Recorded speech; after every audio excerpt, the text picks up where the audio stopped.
Most businesses are wasting 30, 40, even 70% of their budget to irrelevant clicks because they don't have negative keywords in place. That is thousands of dollars that are just wasted on clicks that will never convert. In my previous video, I covered keyword match type and how they work and how they control what searches trigger your ads. But what about negative keywords? They're actually as important, and I would argue more important than the keywords that you're targeting. Negative keywords are super important because they protect your budget by blocking searches that just don't make sense for your business.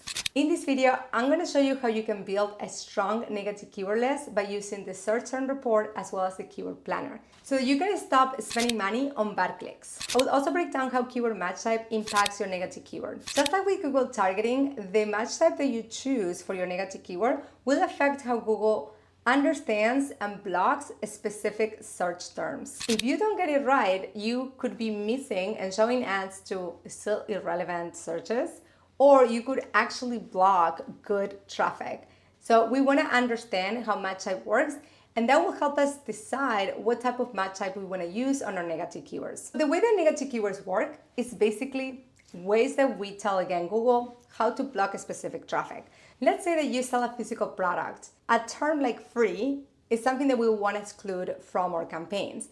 If you sell, let's say, a table, we don't want to be showing our ads when someone is searching for a free table or a used table, unless we actually sell pre-used stuff.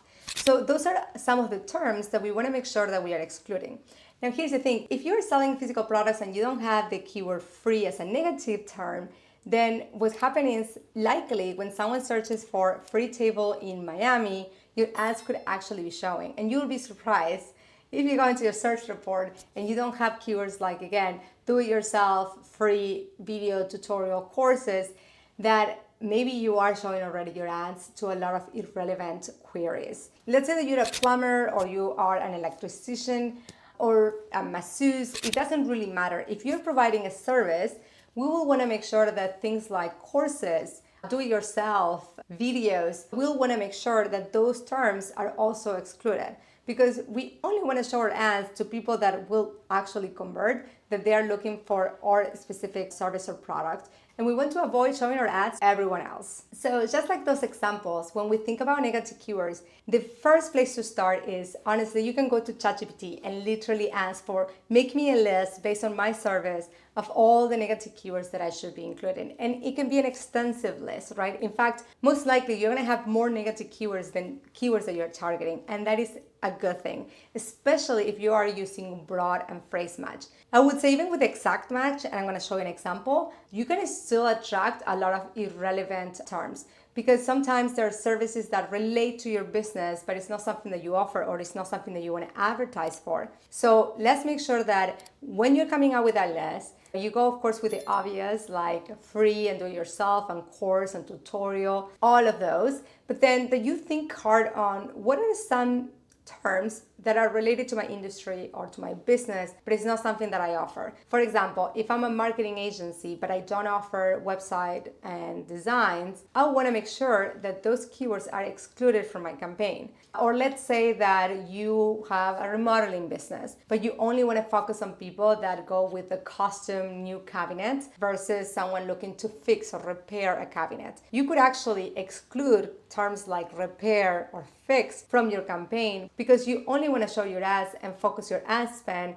on these customers that are going to be paying a lot more. So it's very important to come up with like a strong keyword list based on, like I said, the obvious, then the industry, and then from there you can actually, once campaigns are live, go into the search term report to find new negative keywords. And I would say if you have never opened the search term report and you are already running campaigns and maybe likely you're using broad and phrase, I will invite you to reading,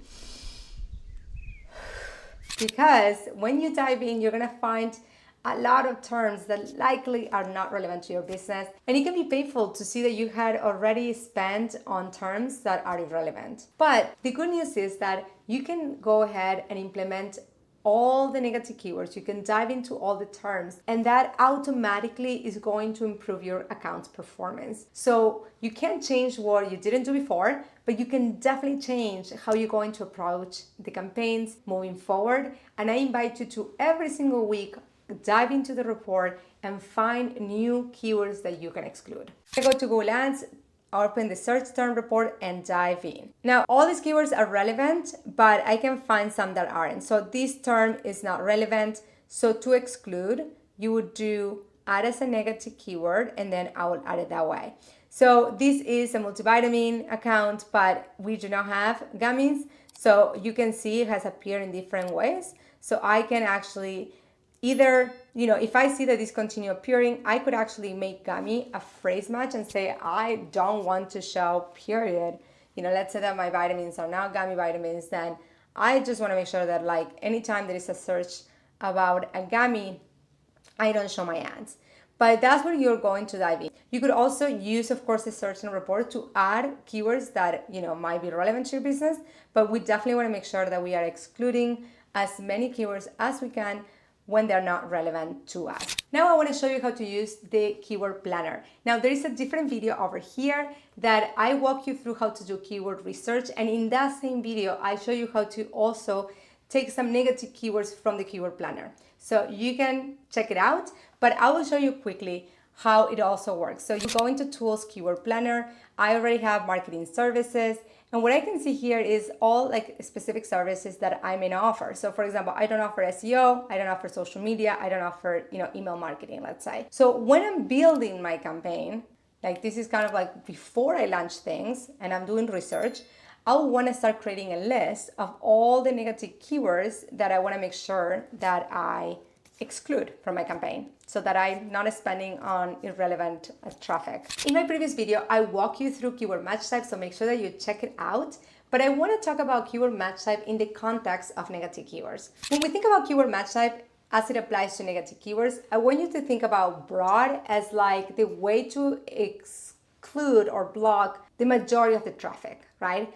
Because as it says here, with broad match, if you were targeting, ads may show in searches that relate to your keyword. So when you're adding a broad negative keyword, it could potentially block searches that relate to the term that you have.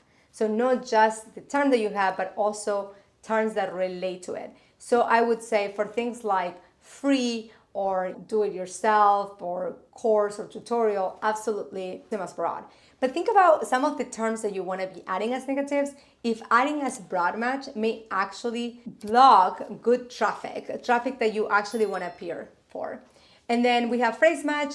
Ads may show in searches that include the meaning of your keyword. And then we have exact match, which is ads are shown in searches that are the same meaning as your keyword. So phrase match, again, if the term is in that specific search query, your ads should be blocked and shouldn't show. With exact match, is just for that specific query. So, you can start with exact for a lot of the terms, but if you can constantly continue to see the same type of keyword, the same type of term showing, and you want to make sure that you exclude it, then you can actually add it as a phrase match. And that way you're telling Google, hey, if this specific term is in the query, I don't want to show my ad. I hope that this video was helpful on showing you how negative keywords work and how you can build today a negative keyword list for your campaigns. If you enjoyed this video, make sure that you click subscribe and hit the bell to get notified when my next video comes out.